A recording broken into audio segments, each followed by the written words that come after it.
Bonjour à tous, dans cette vidéo je vais vous montrer comment effectuer vos paiements directement depuis la plateforme Sèche-Claude et Maths lorsque l'option de paiement est activée. Dans la vidéo précédente, nous avons vu comment gérer vos factures et suivre leur statut via le menu paiement. Aujourd'hui nous allons un cran plus loin, je vais vous montrer comment payer vos factures soit individuellement, soit en paiement groupé. Avant de commencer, il y a un point important à retenir, le paiement groupé via fichier SEPA, c'est-à-dire payer plusieurs factures en une seule fois nécessite obligatoirement un compte bancaire professionnel et un accès à votre banque via un ordinateur. Ce prérequis ne concerne que cette fonctionnalité-là. Dans cette vidéo, nous allons donc voir les 4 points suivants.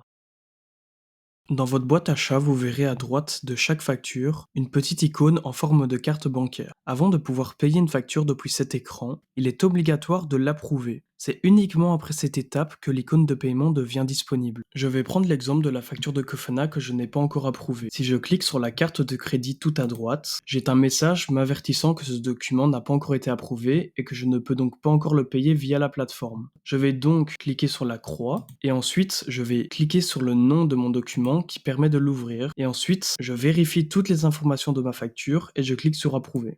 Une fois qu'elle est approuvée, je peux soit payer directement la facture ici via cette interface en cliquant sur la carte de crédit en haut à droite, ou cliquer sur la croix en haut à droite, et je me retrouve de nouveau dans ma boîte à chat où je vais pouvoir cliquer cette fois-ci sur la carte de crédit. La plateforme remplit automatiquement plusieurs informations, le fournisseur, le montant, la communication et le compte bancaire du fournisseur. Même si tout est détecté automatiquement, je vous recommande de vérifier chaque élément avant de poursuivre.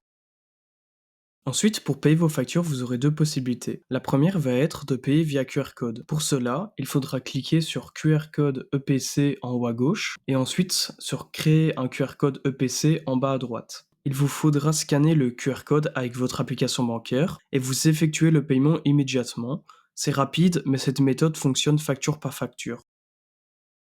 La prochaine option pour payer vos factures va être de les ajouter au panier de paiement. Cette option vous permet de regrouper plusieurs factures dans un même panier pour les payer en une seule fois. Pour cela, il faudra cliquer à droite sur Ajouter au panier de paiement, ensuite de sélectionner le compte à partir duquel le virement doit être fait et de sélectionner à droite la date d'exécution à laquelle vous souhaitez que le virement soit fait. Dans cet exemple, je vais choisir le 1er décembre et ensuite il faudra cliquer sur Approuver. Nous verrons ensuite comment générer le fichier SEPA et finaliser le paiement groupé. Si vous ajoutez sur la plateforme un ticket de restaurant ou un autre élément qui a déjà été payé, vous pouvez cliquer sur la carte de crédit et ensuite de cliquer sur Ajouter un paiement déjà effectué. Vous devez alors choisir la méthode de paiement, ou par exemple ici je vais choisir Cash, et ensuite de cliquer sur Sauver en bas à droite.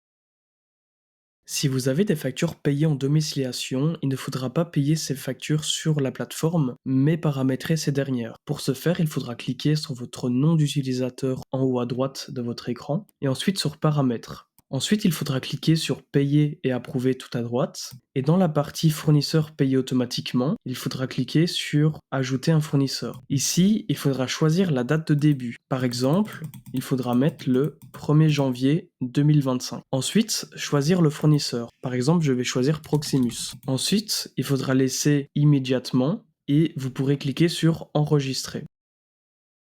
Vous pouvez aussi accéder à vos paiements en cliquant sur l'onglet Paiement en haut à droite.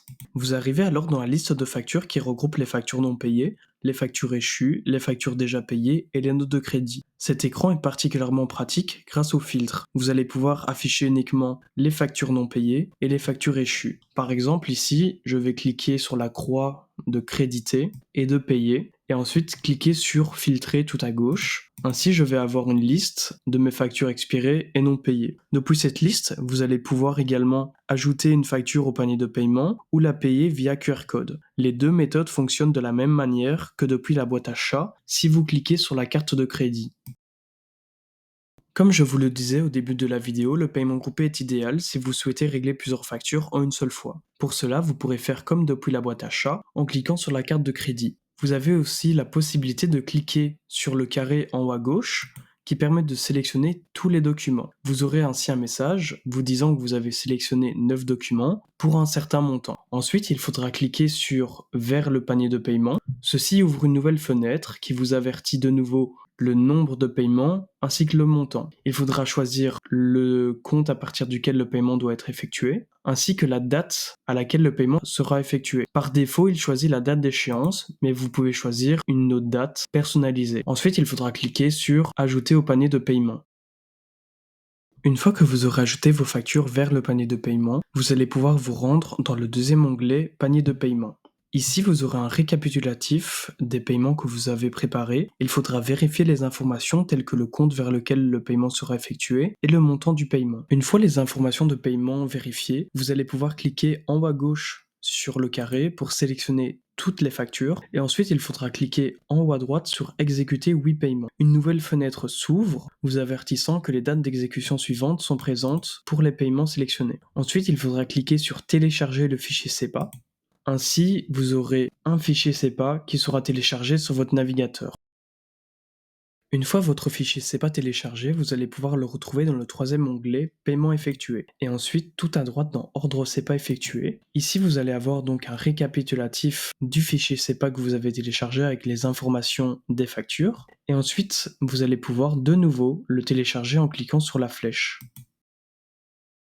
Une fois le fichier SEPA téléchargé, la dernière étape consiste à le déposer dans votre application web bancaire. Chaque banque fonctionne un peu différemment, mais le principe reste le même. Vous vous connectez sur le site web de votre banque, vous allez dans la section dédiée au paiement groupé ou import de fichier SEPA et vous importez le fichier généré depuis SècheCloud Maths. Un point important, il est possible que votre banque vous demande 2 signatures. Une première signature pour valider le dépôt du fichier SEPA et une seconde signature pour autoriser l'exécution des paiements. Une fois ces étapes confirmées, la banque s'occupe du reste et les virements seront exécutés automatiquement.